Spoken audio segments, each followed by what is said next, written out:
Shalom Bapak Ibu terkasih di dalam Tuhan Yesus Kristus. Ucap syukur pada kesempatan kali ini pada Cahaya Kasih episode ke-25 dengan tema membuka hati. Kita masih bisa untuk berinteraksi dan saat ini mari kita dengarkan firman Tuhan. Tuhan Yesus memberkati.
Selamat berjumpa kembali jemaat yang dikasihi Tuhan.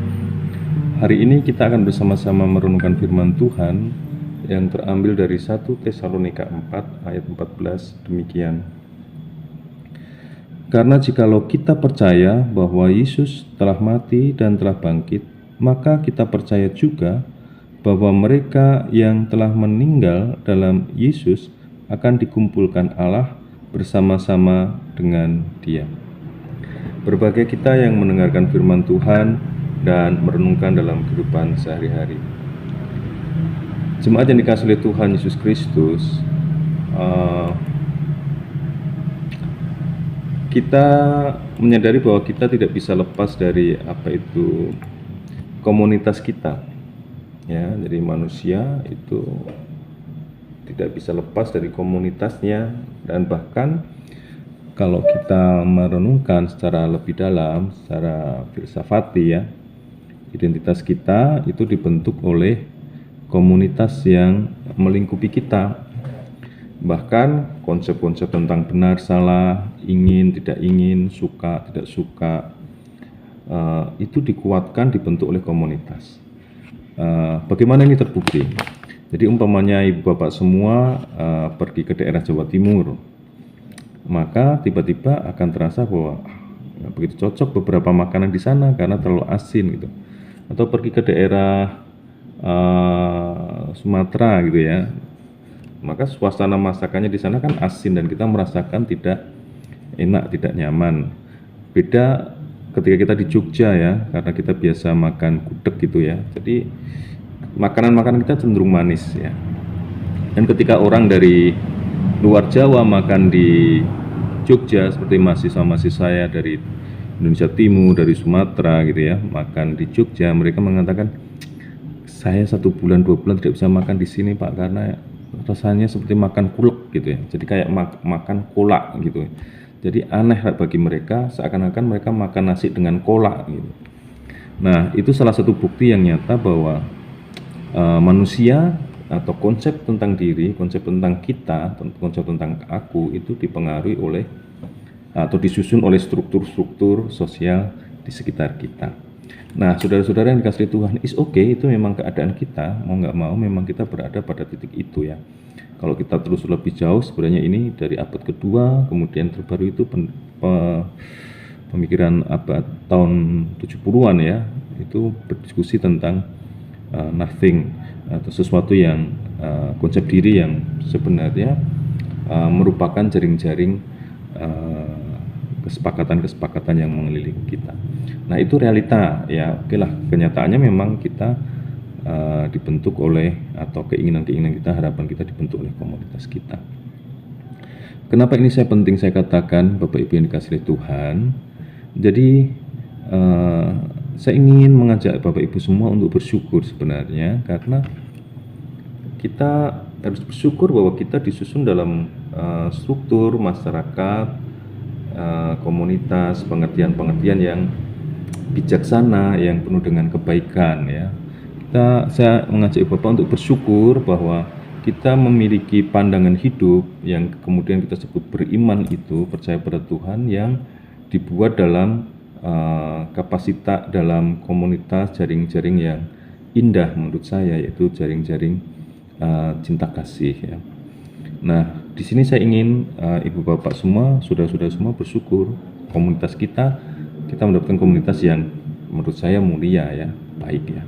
Karena saya katakan demikian karena komunitas kita membangun hidup gitu, membangun hidup yang jauh lebih baik ya. Dan saya rasa ini luar biasa gitu. Nah, dalam ajakan bersyukur ini saya teringat pada bacaan kita, karena memang dalam bacaan kita ketika orang Tesalonika itu banyak konflik, banyak masalah, Paulus mengatakan bahwa bahkan pada saat itu ada kedukaan yang berat, Paulus mengatakan bahwa jangan khawatir karena kita dikumpulkan bersama-sama dengan Tuhan. Kita selalu bersama-sama dengan Tuhan, baik dalam saat kita hidup di dunia ini maupun nanti setelah kematian, kita bersama-sama dengan Tuhan. Artinya dalam satu komunitas yang sama dengan Tuhan ya. Nah, pengertian komunitas yang bersama-sama dengan Tuhan ini menjadi menarik. Kayak tadi, berarti semua struktur-struktur, nilai-nilai, kebaikan, ukuran-ukuran, perasaan-perasaan yang dibentuk dalam satu komunitas bersama dengan Tuhan, tentu sesuatu yang baik, sesuatu yang mulia, sesuatu yang indah gitu.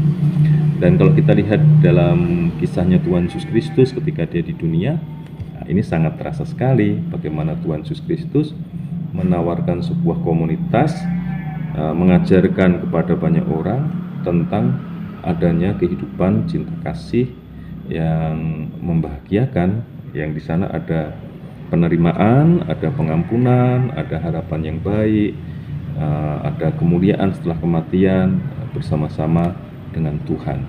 Nah, saudara-saudara, untuk itu saya ajak ibu bapak semua untuk bersyukur ya. Kita bersyukur atas hidup kita dan struktur-struktur iman, kepercayaan yang sudah dibangun atau kita hidupi dalam perjalanan kehidupan beragama kita semua.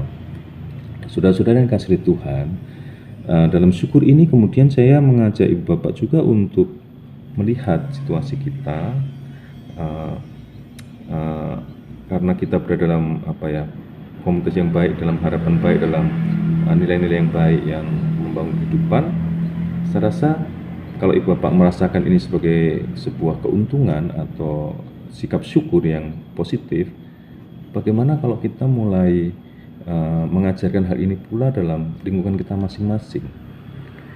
Maksud saya seperti ini, kita kan sudah percaya nih Tuhan Yesus mengasihi kita, Tuhan menerima kita, Tuhan mengampuni kita, Tuhan memberi harapan yang baik. Bahkan setelah kematian Tuhan berjanji mengumpulkan kita semua dalam naungan cinta kasih dalam kemuliaannya, ya kan? Ini kan sesuatu yang sifatnya anugerah, berkat-berkat dan luar biasa yang diberikan Tuhan pada kita, dan itu menyusun kehidupan kita. Dan kalau kita menyadari itu, kita jauh dari rasa khawatir dan sebagainya, kita senang. Nah, bagaimana ini kita ajarkan juga nih pada sesama kita, pada teman-teman kita di mana kita berkomunitas, ya. Artinya saya ingin mengajak Bapak untuk menjadi salah satu bagian dari jejaring sosial, jejaring relasi antar manusia, ya, permata kecil lah di antara jaring-jaring itu, ya.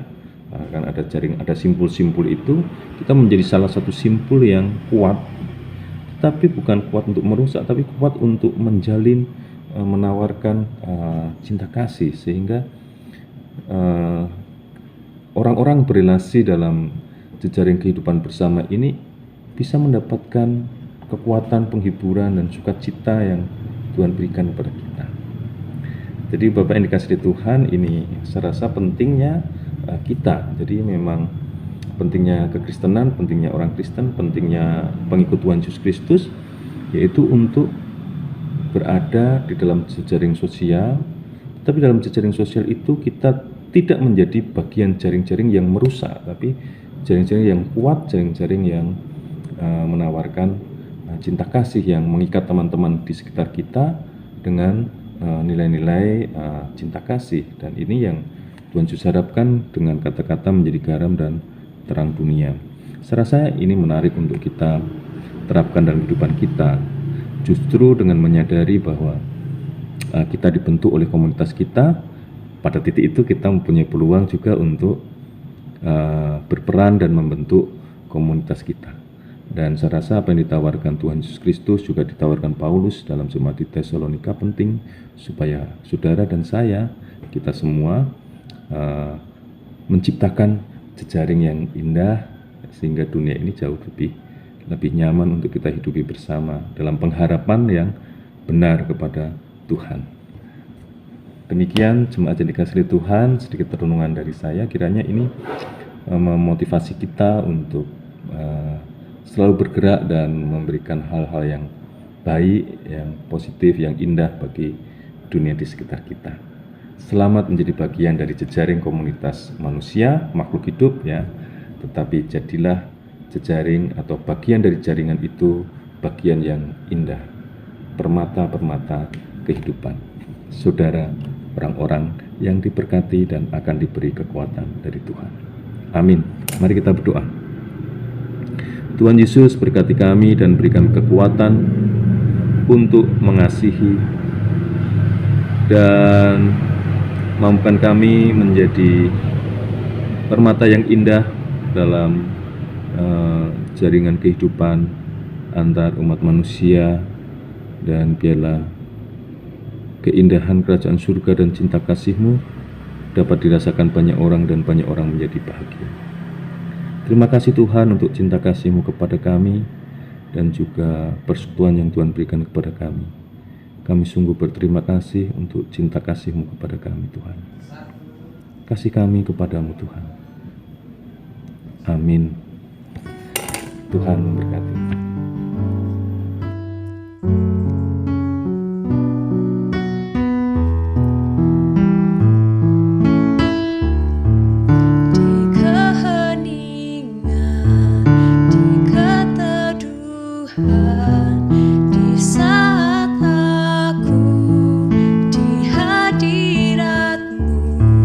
Nikmati kasih dan setiamu.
Bapak Ibu yang terkasih, setelah kita mendengarkan firman Tuhan pada kesempatan kali ini dengan bertemakan membuka hati,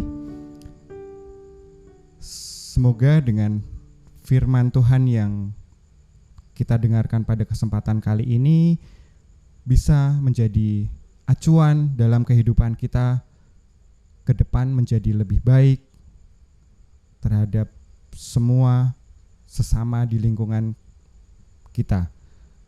Terima kasih, Tuhan Yesus memberkati.